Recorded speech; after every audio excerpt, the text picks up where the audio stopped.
Hello students, class 12th mathematics chapter 6 अवकलज के अनुप्रयोग यानी एप्लीकेशन ऑफ डेरिवेटिव में आज का हमारा टॉपिक है वर्धमान और ह्रासमान फलन। ठीक है, इंक्रीजिंग एंड डिक्रीजिंग फंक्शन।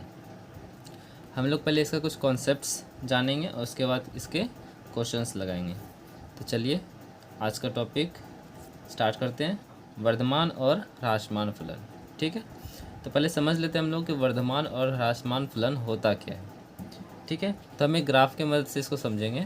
तो मैं क्या करता हूँ, किसी फंक्शन का एक रफ फिगर, ठीक है, ग्राफ बना लेता हूँ। मान लेता हूँ कि ये कोई फलन का ग्राफ है। ठीक है, ये किसी फंक्शन का ग्राफ है। ठीक है, अब देखिए ये ग्राफ जो है ये इंक्रीजिंग फंक्शन है या डिक्रीजिंग फंक्शन है। ठीक है ना, इसके बारे में हमें पता कैसे चलेगा। तो इस ग्राफ पर कोई दो पॉइंट ले लेते हैं। ठीक है ना, कोई दो पॉइंट ले लेते हैं, इसको बोलते हैं x1 और इसको बोलते हैं x2। ठीक है, तो इसका फंक्शन क्या हो जाएगा, fx1 और fx2। ठीक है ना, तो हम लोग क्या कर रहे हैं, x1 से x2 की तरफ बढ़ रहे हैं। ठीक है ना, मतलब x1 से x2 की तरफ जो है वैल्यू बढ़ा रहे हैं। ठीक है, तो मतलब यहाँ पे क्या है कि हमारा जो x1 है, ठीक है ना, वो छोटा है किससे, x2 से। तो क्या देख रहे हैं कि फंक्शन का जो वैल्यू है वो भी बढ़ रहा है। ठीक है ना, x1 से x1 बढ़ाने से जो हमारा फंक्शन है उसका भी वैल्यू बढ़ रहा है। इट मीन्स यहाँ पे हमारा fx1 जो है वो क्या है, छोटा है fx2 से। ठीक है, तो अगर x का मान बढ़ाने से फलन का मान बढ़ता है तो उसे हम लोग वर्धमान फलन कहते हैं। ठीक है ना, तो वर्धमान फलन कैसे हम लोग जानते हैं कि वर्धमान फलन है, इंक्रीजिंग फंक्शन है। तो हम लोग क्या करते हैं, इस वक्र पर किसी बिंदु पर एक स्पर्श रेखा खींच लेते हैं। ठीक है ना, क्या करते हैं, स्पर्श रेखा खींच लेते हैं और इस स्पर्श रेखा का जो स्लोप होता है उसकी स्टडी कर लेते हैं। ठीक है, तो अगर ये थीटा जो है एक्यूट एंगल होता है, ठीक है ना, जो स्पर्श रेखा हमने खींचा उसका एक्स अक्ष के साथ जो कोण है वो न्यून कोण है। ठीक है ना, थीटा क्या होना चाहिए, न्यून कोण, यानी कि एक्यूट एंगल हो। ठीक है, तो जो हमारा फंक्शन होता है, ठीक है ना, जो हमारा जो फलन होता है वो कैसा होता है, वर्धमान फलन होता है। ठीक है, वर्धमान फलन होता है। ठीक है, और हम सब जानते हैं कि जो स्लोप होता है किसी वक्र पर जो स्पर्श रेखा होता है वो क्या होता है, dy/dx होता है। ठीक है ना, तो अगर कोण हमारा न्यून कोण है तो थीटा जो होगा वो क्या होगा, पॉजिटिव एंगल होगा। थीटा कैसा होगा, पॉजिटिव होगा। तो थीटा अगर पॉजिटिव होगा तो टेन थीटा कैसा होगा, वो भी पॉजिटिव होगा। इट मीन्स उसका जो स्लोप आएगा ना वो कैसा आएगा, पॉजिटिव वैल्यू आएगा। ठीक है ना, जो स्लोप आएगा वो भी कैसा आएगा, पॉजिटिव आएगा। इट मीन्स अगर उसका जो स्लोप आया वो पॉजिटिव आया तो वो जो फलन है वो एक वर्धमान फलन है। ठीक है ना, तो चलिए अब हम लोग ह्रासमान को भी देख लेते हैं।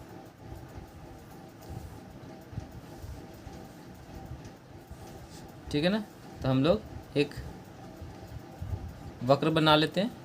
तो यहाँ पे क्या है, ये इसको x1 पॉइंट मान लेते हैं और यहाँ पे एक x2 पॉइंट मान लेते हैं। ठीक है ना, इसको बोलते हैं fx1 है फंक्शन और ये क्या है, fx2 है। ठीक है, इस केस में क्या कर रहे हैं हम लोग, x1 का जो मान है वो बढ़ा रहे हैं। ठीक है ना, अब की बार क्या है, x1 को बढ़ा रहे हैं x2 की तरफ। ठीक है ना, तो x1 बढ़ाने से क्या हो रहा है, तो देख रहे हैं जो फलन का मान है वो घट रहा है। मतलब यहाँ पे x2 जो है वो क्या है, बड़ा है x1 से। ठीक है ना, लेकिन यहाँ पे fx2 जो है वो क्या है, छोटा है fx1 से। ठीक है ना, x1 का मान बढ़ाए लेकिन हमारा जो फलन का मान था वो घट गया। ठीक है ना, तो अगर किसी फलन में x का मान बढ़ाने से y का मान घट जाता है तो वो फलन कैसा होता है, ह्रासमान होता है। ठीक है ना, तो आप इसको भी स्लोप की मदद से समझ सकते हो। जैसे हम क्या करते हैं, इस वक्र पर स्पर्श रेखा खींच लेते हैं इस तरह से। ठीक है, और इसका जो थीटा हो जाएगा वो क्या हो जाएगा, थीटा क्या हो जाएगा, इसका अधिक कोण हो जाएगा, यानी कि ऑब्ट्यूज एंगल हो जाएगा। और अगर जैसे ही थीटा अधिक कोण होता है, 90 से ज़्यादा होता है, तो टेन थीटा क्या होता है, नेगेटिव हो जाता है। ठीक है ना, यानी कि स्लोप इसका कैसा आ जाएगा, स्लोप कैसा आ जाएगा, नेगेटिव। तो नेगेटिव आ गया स्लोप, तो ये फंक्शन कैसा हो जाएगा, ह्रासमान हो जाएगा। ठीक है ना। तो हम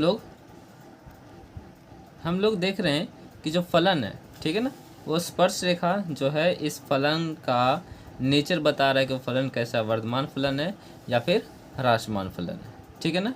तो कैलकुलस में हम लोग इस बात को कैसे समझते हैं, अब बार बार हर जगह पे ग्राफ बना करके देखना, उसका स्लोप निकाल करके देखना, ठीक है ना, ये तो संभव नहीं है। तो कैलकुलस में हम लोग इस बात को कैसे समझते हैं, तो दो प्रमेय है, ठीक है, तो हम उस प्रमेय को देख लेते हैं। तो हमारा प्रमेय है प्रमेय 1, ये कहता है यदि कोई फलन f(x), ठीक है ना, कोई फलन है, फंक्शन है f(x) close interval A B में संतत है, ठीक है ना, क्लोज इंटरवल ए बी में संतत है। जैसे कि समझ लेते हैं, जो हमारा ये फंक्शन था, ठीक है ना, ये यहाँ से लेकर के यहाँ तक कैसा होना चाहिए, कंटिन्यूस होना चाहिए, ठीक है ना, कंटिन्यूस होगा तभी तो हम उसका स्लोप निकाल पाएंगे, ठीक है ना। अगर कहीं ब्रेक हुआ बीच से तो उसका स्लोप हम लोग नहीं निकाल पाएंगे, ठीक है ना। तो ए से इसको हम लोग ए बोल देते हैं, ये ए है और यहाँ पे ये बी है, ठीक है। तो ए से बी तक कैसा होना चाहिए, संतत होना चाहिए, ठीक है, क्लोज इंटरवल में, जिसमें कि हम लोग ए को भी और बी को भी शामिल करेंगे, ठीक है ना। ओपन इंटरवल ए से बी में अवकलनीय होना चाहिए, मतलब ए से बी तक के हर एक पॉइंट के लिए, ठीक है ना, हर एक पॉइंट के लिए ये क्या, हर एक पॉइंट पर क्या हो, डिफरेंशिएबल हो, ठीक है ना। अब ए को इसमें शामिल नहीं किया गया, डिफरेंशिएबिलिटी में ए को शामिल नहीं किया गया, बी को शामिल नहीं किया गया, क्यों, क्योंकि अगर हम ए को शामिल कर लेते हैं तो यहाँ पे क्या आ जाएंगे, शार्प कॉर्नर आ जाएंगे, ठीक है ना, शार्प कॉर्नर पे डिफरेंशिएबिलिटी नहीं निकलती है, ठीक है। तो हम यहाँ पे हम लोग अवकलनीय में ओपन इंटरवल लेकर चल रहे हैं जिसमें कि ए और बी बिंदु शामिल नहीं है, ठीक है। तो ओपन इंटरवल ए बी में अवकलनीय है और f' का मान f' है ना, जो अभी हम लोग जो स्लोप निकाल रहे थे जिसको dy/dx बोल रहे थे, यही तो हमारा क्या है, f' है, ठीक है ना। अगर f' का मान कैसा आता है, पॉजिटिव आता है, यानी कि 0 से बड़ा आता है, ठीक है ना। देखिए f' का मान 0 से बड़ा हो, ठीक है ना, पॉजिटिव हो, 0 से बड़ा यानी कि पॉजिटिव हो, ठीक है, 0 से बड़ा हो, किसके लिए, जो x हमारा बिलोंग करेगा ए से लेकर के बी तक, ठीक है ना, ए से बी तक के लिए। तो f' का मान अगर पॉजिटिव आता है तो हम लोग कहते हैं कि जो फलन f(x) है वो क्लोज इंटरवल ए से बी में वर्धमान फलन होगा, ठीक है ना। अभी मैंने आपको पीछे बताया कि जो फंक्शन है वो कैसा होगा, इंक्रीजिंग फंक्शन होगा, वर्धमान फलन होगा, ठीक है। दूसरा प्रमेय हम लोग देख लेते हैं, इसमें भी सेम वही बात है, यदि कोई फलन f(x) क्लोज इंटरवल ए से बी में संतत है, ठीक है ना, संतत की बात मैंने अभी आपको बता दी, ओपन इंटरवल ए से बी में वो अवकलनीय होना चाहिए, ठीक, और इसका जो f' का मान है वो 0 से छोटा होना चाहिए, ठीक है ना। इट मीन्स यहाँ पे f' यानी कि dy/dx जो होगा वो कैसा होगा, नेगेटिव होगा, ठीक है। कहाँ से कहाँ तक, जो x हमारा बिलोंग करेगा वो a से b के बीच में करेगा, ठीक है ना। तब हमारा f(x) जो होता है वो क्लोज इंटरवल ए से बी में एक ह्रासमान फलन होता है, ठीक है ना। तो कैलकुलस की भाषा में हम लोग इंक्रीजिंग और डिक्रीजिंग फंक्शन को इसी तरह से डिफाइन करते हैं, ठीक है। तो चलिए इसके हम कुछ क्वेश्चंस लगाते हैं जिसका कि हमारा जो कॉन्सेप्ट है वो थोड़ा और क्लियर हो जाए, ठीक है। तो हमारा पहला क्वेश्चन है प्रश्नावली 6.2 का, सिद्ध कीजिए R पर f(x) = 3x + 17 से प्रदत्त फलन निरंतर वर्धमान है, ठीक है। तो चलिए बनाते हैं इसको।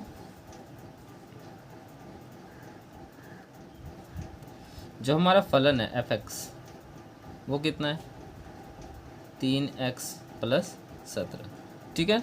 तो हम लोग जो फलन है ये 3x + 17, इस फलन का जो वक्र बनेगा हम उसका स्लोप निकाल लेते हैं। तो मैंने अभी स्लोप निकालना कैसे सिखाया आपको, कि जो फंक्शन होगा उसका हम लोग dy/dx निकाल लेंगे जिसको कि हम लोग f'(x) बोलते हैं, ठीक है ना। तो अगर f(x) हमारा 3x + 17 है तो f'(x) कितना हो जाएगा, 3 हो जाएगा, ठीक है ना। तो f'(x) हमारा क्या आ गया, 3 आ गया। ये 3 जो है ये क्या है, पॉजिटिव वैल्यू है, ठीक है ना, ये 3 हमारा क्या है, पॉजिटिव वैल्यू है। तो हम लोग क्या करते हैं, अभी जो हमारा f'(x) आया है इसमें सभी रियल नंबर, r मतलब रियल नंबर, ठीक है ना, आर मतलब रियल नंबर। इस फलन में एक्स की जगह पे हम लोग सब रियल नंबर को डाल करके देखते हैं, ठीक है ना। तो देखते हैं कि फलन का जो मान होता है वो क्या आता है। तो एक्स की जगह पे रियल नंबर में पॉजिटिव वाले सब नंबर होते हैं, नेगेटिव वाले सब नंबर होते हैं, इंटीजर होते हैं, ठीक है ना, फ्रैक्शन होते हैं, डेसिमल होते हैं, सब नंबर होते हैं इसमें, ठीक है, जीरो भी होता है। तो एक्स की जगह पे हम सब वैल्यू को डाल करके रखते हैं। अगर एक्स की जगह पे 1 डालें तब भी ये 3 आएगा, -1 डालें तब भी 3 आएगा, 0 डालें तब भी ये 3 आएगा, और 1/2 -1/2 कुछ भी डालेंगे तो फंक्शन हमारा जो एफ डैश एक्स है वो हमारा क्या आएगा, प्लस का 3 आएगा। तो हम लोग क्या देख रहे हैं कि अगर एक्स कोई भी रियल नंबर हो, ठीक है ना, एक्स हमारा कोई भी रियल नंबर हो, तो एफ डैश एक्स का जो मान है वो क्या है, सदैव हमेशा 0 से बड़ा है, ठीक है ना, क्या है, 0 से बड़ा है, ठीक है। तो एफ डैश एक्स का मान क्या है, 0 से बड़ा है, किसके लिए, x belongs to real number के लिए, ठीक है ना। ये मतलब रियल नंबर जो भी वास्तविक संख्या है सभी के लिए एक्स का मान जो है वो 0 से बड़ा है। तो मैंने अभी आपको बताया था कि यदि एक्स का मान एफ डैश एक्स का मान 0 से बड़ा हो, है ना, यानी कि पॉजिटिव हो, ठीक है ना, एफ डैश एक्स का मान पॉजिटिव हो तो फलन कैसा होता है, वर्धमान फलन होता है, ठीक है ना। तो यहाँ पे क्या आ रहा है, एफ डैश एक्स का मान जो है 0 से बड़ा है, अतः सभी वास्तविक संख्याओं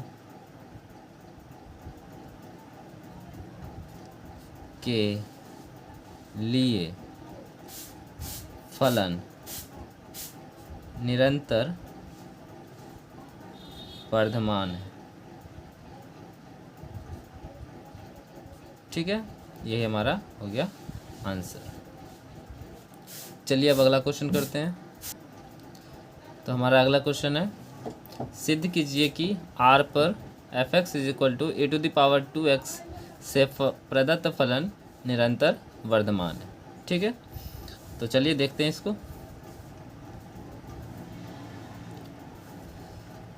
हमें कहाँ पर देखना है, r पर, है ना, रियल नंबर सभी वास्तविक संख्याओं पर।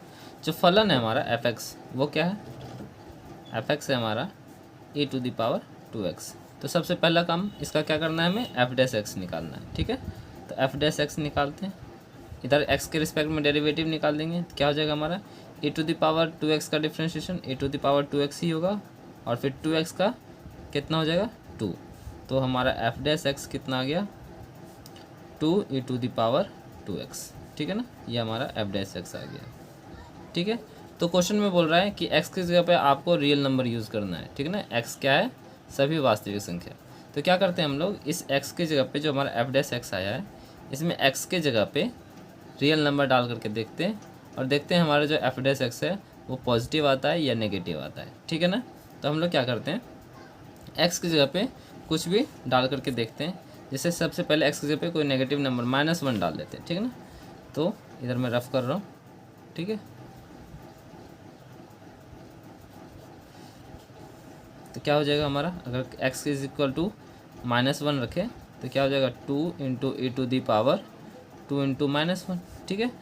2 × e⁴ कितना हो जाएगा, -2 हो जाएगा। तो इसको हम लोग क्या लिख सकते हैं, 2 × 1/e², ऐसे लिख सकते हैं, ठीक है ना। तो 2 क्या है हमारा पॉजिटिव नंबर, और 1/e² क्या है हमारा, ये भी क्या है पॉजिटिव नंबर है। तो पॉजिटिव × पॉजिटिव क्या हो गया, पॉजिटिव हो गया। तो हम लोग क्या देख रहे हैं कि नेगेटिव नंबर रखने के बाद भी ये क्या हो रहा है, पॉजिटिव नंबर हो रहा है, ठीक है ना। अब e² पॉजिटिव कैसे है, तो e का वैल्यू जो होता है हमारा वो क्या होता है, 2.718218828 इस तरह से समथिंग होता है नंबर, ठीक है ना, जो हमारा e का वैल्यू होता है, ठीक है। e को क्या बोलते हैं, इसको पढ़ते हैं ऑयलर नंबर होता है, ठीक है।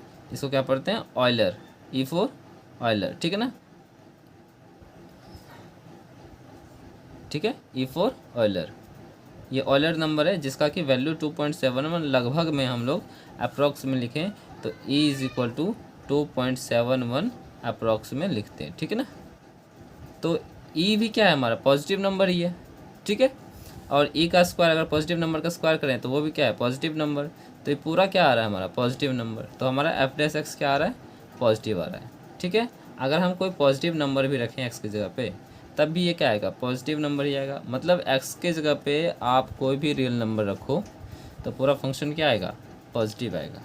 तो हम लोग क्या लिखेंगे, फॉर x belongs to real number, ठीक है ना, एफ डैश एक्स जो है हमारा वो क्या है, ग्रेटर देन 0 है। अतः फलन सभी वास्तविक संख्याओं पर निरंतर वर्धमान है। ठीक है, ये हो गया हमारा आंसर। ठीक है, चलिए अगला क्वेश्चन करते हैं। हमारा अगला क्वेश्चन है, सिद्ध कीजिए f x is equal to sine x से प्रदत्त फलन ए दिया हुआ है, ओपन इंटरवल 0 से π/2 में निरंतर वर्धमान है, बी में दिया हुआ है π/2 से π में निरंतर ह्रासमान है, और सी में दिया हुआ है 0 से π में ना तो वर्धमान है और ना ही ह्रासमान है। ठीक है, तो चलिए बनाते हैं इसको। हमें फंक्शन क्या दिया हुआ है, f x is equal to sine x. सबसे पहले हमें क्या करना है, इसका एफ डैश एक्स निकालना है। तो साइन एक्स का डिफरेंशिएशन क्या हो जाएगा, कॉस एक्स। ठीक है ना, तो हमारा एफ डैश एक्स क्या आ गया, कॉस एक्स। ठीक है, अब चलिए ए नंबर देखते हैं। ए नंबर में हमें इंटरवल जो दिया हुआ है वो क्या दिया हुआ है, 0 से π/2। ठीक है, 0 से π/2। तो हम लोग देखते हैं, ये हमारा क्वाड्रेंट है, यहाँ 0 है, यहाँ π/2। ये हमारा फर्स्ट क्वाड्रेंट है। फर्स्ट क्वाड्रेंट में, ठीक है ना, फर्स्ट क्वाड्रेंट में सभी त्रिकोणमितीय फलन जो होते हैं वो कैसे होते हैं, पॉजिटिव होते हैं। ठीक है ना, कैसे होंगे, पॉजिटिव हो जाएंगे। तो इसके बीच का, इस इंटरवल के बीच का आप कोई भी वैल्यू ले लो, ठीक है ना, एक्स की जगह पे आप कोई भी वैल्यू ले लो इसके बीच का, ठीक है ना, तो हर पॉइंट पर वो क्या आएगा, पॉजिटिव वैल्यू आएगा। ठीक है, ठीक है, तो मतलब 0 से π/2 के इंटरवल के लिए, है ना, इस अंतराल में जो फलन है हमारा एफ डैश एक्स है, ठीक है, वो क्या है, कॉस एक्स। तो इसके बीच का कोई भी एंगल हम यहाँ पे रखेंगे, ठीक है ना, 0 से 90 के बीच का, 0 से π/2 के बीच का, तो हमारा एफ डैश एक्स कैसा आएगा, पॉजिटिव, क्योंकि इधर इस क्वाड्रेंट में सभी त्रिकोणमितीय फलन कैसे होते हैं, पॉजिटिव होते हैं। तो लिखेंगे हम लोग 0 से π/2 में कॉस एक्स क्या हो जाएगा, ग्रेटर देन 0। अतः जो कॉस एक्स है हमारा वो क्या है, एफ डैश एक्स है। ठीक है ना, तो एफ डैश एक्स क्या हो जाएगा हमारा, वो भी क्या हो जाएगा, ग्रेटर देन 0। ठीक है ना, जहाँ पे एक्स किस में बिलोंग करेगा, ओपन इंटरवल 0 से π/2 में। ठीक है, अतः 0 से π/2 में फलन कैसा है, पॉजिटिव है ना, तो निरंतर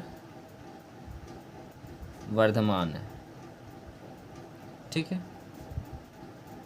निरंतर वर्धमान है। यह गया पहले का आंसर।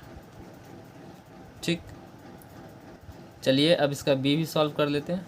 ठीक है, तो बी में क्या दिया हुआ है हमें, π/2 से π में निरंतर ह्रासमान है। ठीक है, तो हमें क्या करना है, π/2 से π में निरंतर ह्रासमान दिखाना। तो चलिए बी सॉल्व करते हैं इसका।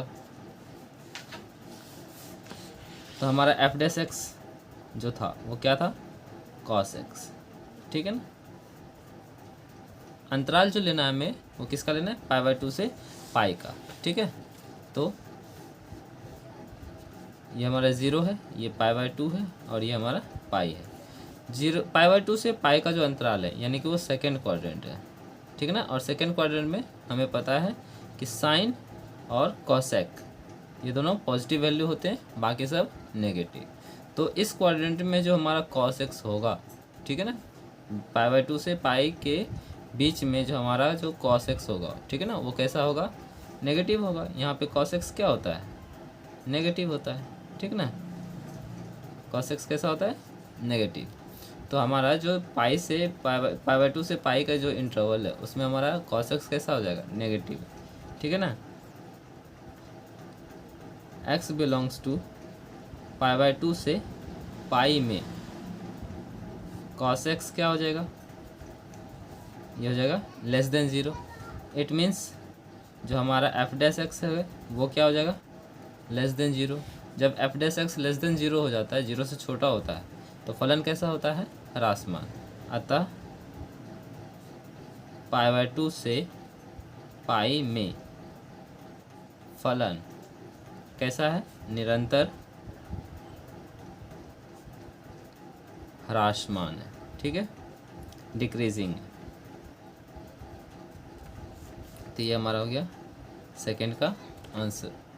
चलिए इसका सी नंबर बनाते हैं, ठीक है ना। तो सी हमारा क्या है, 0 से पाई में ना तो वर्धमान है और ना ही ह्रासमान, ठीक है। इंटरवल हमें क्या दिया हुआ है, 0 to पाई, ठीक है। चलिए इसको सॉल्व करते हैं।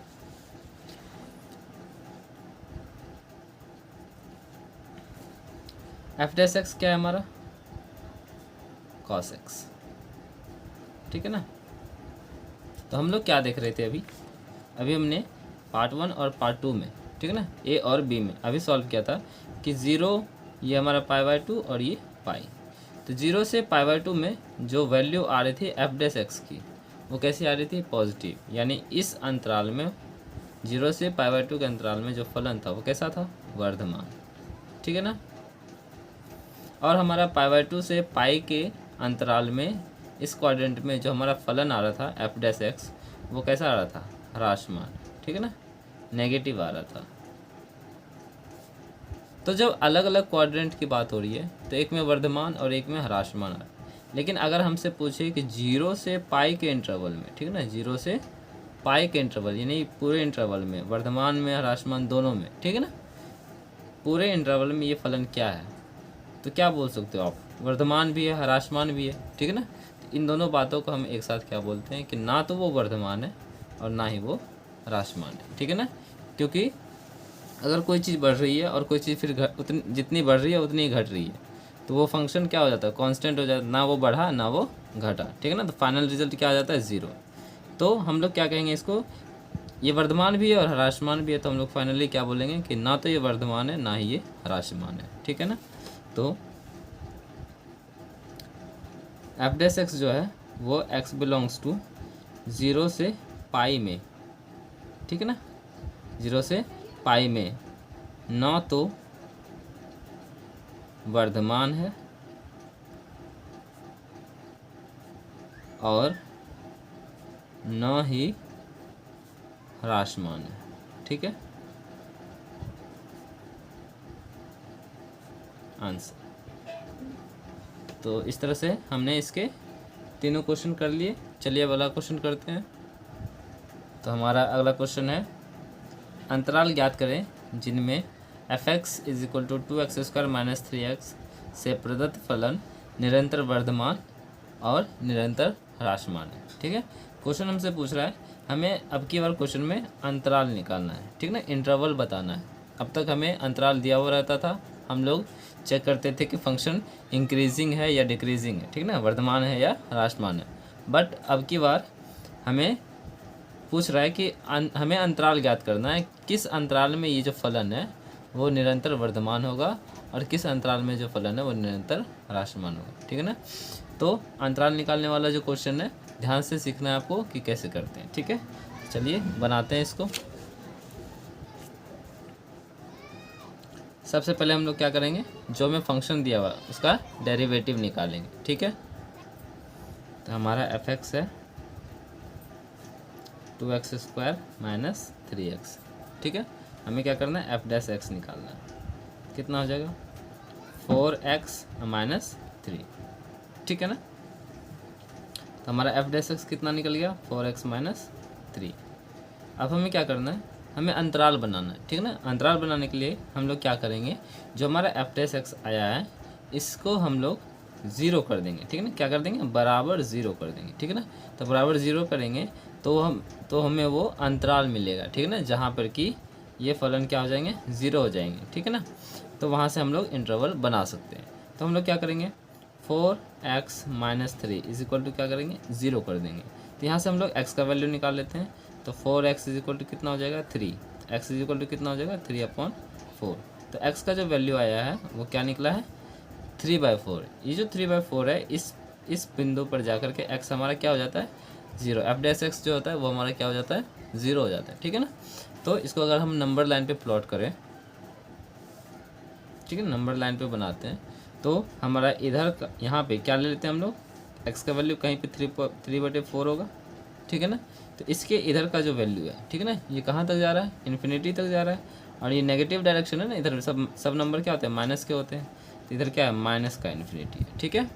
और इधर के नंबर क्या होते हैं पॉजिटिव में होते हैं, इधर प्लस का इन्फिनिटी है, ठीक है ना। उसके बीच में हम लोग 3/4 ले लिए, ठीक है ना। आप क्या करोगे जब आप नंबर लोगे तो वहाँ पे अपने मन से 0, 1, 2 ये सब आप नहीं शो करोगे, ठीक है ना, क्योंकि हमको इंटरवल तोड़ना है, ठीक है। तो इधर के वैल्यू ले लिया हमने और इधर का वैल्यू ले लिया, ठीक है ना। जो हमारा एक्स का पॉइंट आएगा वही सिर्फ शो करेंगे नंबर लाइन पे, ठीक है। तो हमारे पास दो इंटरवल बना है, एक यहाँ से यहाँ तक का अंतराल बना है और एक यहाँ से यहाँ तक का अंतराल बना है, ठीक है ना। तो इन दोनों अंतराल में अब हम लोग चेक करते हैं कि किस अंतराल में, एक अंतराल हमारे पास क्या है माइनस इन्फिनिटी से 3/4 का, और एक अंतराल बना है हमारा 3/4 से इन्फिनिटी तक का, ठीक है ना। तो दो अंतराल हमारे पास बन करके सामने आए हैं। अब इस अंतराल में देखेंगे कि वो फलन जो है कैसा है। तो हमारा माइनस का इन्फिनिटी और इधर 3/4 है, ठीक है ना, 3/4। तो आप माइनस के इन्फिनिटी और 3/4 के बीच का आप कोई भी नंबर ले लो, आप चलो -2 ले लेते हैं हम, इधर इसके बीच में कहीं ना कहीं पे -2 होगा, तो हम लोग क्या करते हैं -2 ले लेते हैं, ठीक है ना। और उसको कहाँ पर एफ डैश एक्स में डाल करके देखते हैं, ठीक है। तो हम एक्स का वैल्यू क्या ले रहे हैं -2 ले रहे हैं, इसके बीच में जो आएगा, ठीक है ना, वही नंबर लेना है। तो हमारा क्या है 4x - 3 है, ठीक है। और x का वैल्यू कितना ले रहे हैं हम लोग -2, तो 4 × -2 और यहाँ पे कितना -3, क्या हो जाएगा हमारा -8 - 3 क्या हो जाएगा ये -11, ठीक है ना। तो ये क्या था हमारा 4x - 3 एफ डैश एक्स ही तो था, है ना। तो एफ डैश एक्स कैसा आ रहा है -11, इट मीन्स ये नेगेटिव आ रहा है, ठीक है ना। कैसा आ रहा है नेगेटिव आ रहा है। तो यहाँ से यहाँ तक इंटरवल में ये सभी वैल्यू के लिए x के सभी मान के लिए फलन कैसा आ रहा है नेगेटिव आ रहा है, ठीक है ना, नेगेटिव आ रहा है मतलब 0 से छोटा आ रहा है। तो इस अंतराल में जो है फलन हमारा वो कैसा हो जाएगा ह्रासमान, ठीक है। तो ह्रासमान के लिए जो इंटरवल होगा वो क्या होगा -इन्फिनिटी से 3/4, ठीक है। दूसरा जो इंटरवल है उसको भी हम लोग चेक कर लेते हैं। तो 3/4 और प्लस के इन्फिनिटी के बीच में कोई भी आप एक नंबर चूज़ कर लो, प्लस का 2 चूज़ कर लो, ठीक है ना। उसको रख करके देखो, तो 4x - 3 था हमारा, तो 4 × 2 -3, तो 4 दूनी 8 -3 कितना हो जाएगा हमारा 5 निकल गया। ये 5 हमारा जो निकला वो क्या निकला है पॉजिटिव वैल्यू, मतलब इस अंतराल में जो हमारा एफ डैश एक्स है, ठीक है ना, वो कैसा आ रहा है पॉजिटिव आ रहा है, 0 से बड़ा आ रहा है। तो इस अंतराल में जो हमारा फलन है वो कैसा है वर्धमान है, ठीक है ना। तो अगर हमें ए पॉइंट ले लें, निरंतर वर्धमान के लिए जो अंतराल होगा, ठीक है ना, निरंतर वर्धमान के लिए जो अंतराल होगा, तो वर्धमान किस में आया है 3/4 से इन्फिनिटी के बीच में, तो अंतराल हमारा क्या हो जाएगा 3/4 से इन्फिनिटी, ठीक है। और ह्रासमान के लिए निरंतर ह्रासमान के लिए जो अंतराल होगा, ठीक है ना, वो अंतराल क्या है हमारा -इन्फिनिटी से 3/4, वो क्या हो जाएगा -इन्फिनिटी से 3/4, ठीक है ना। तो ये हमारा हो गया अंतराल, ठीक है। तो हमारा ये क्वेश्चन भी हो गया।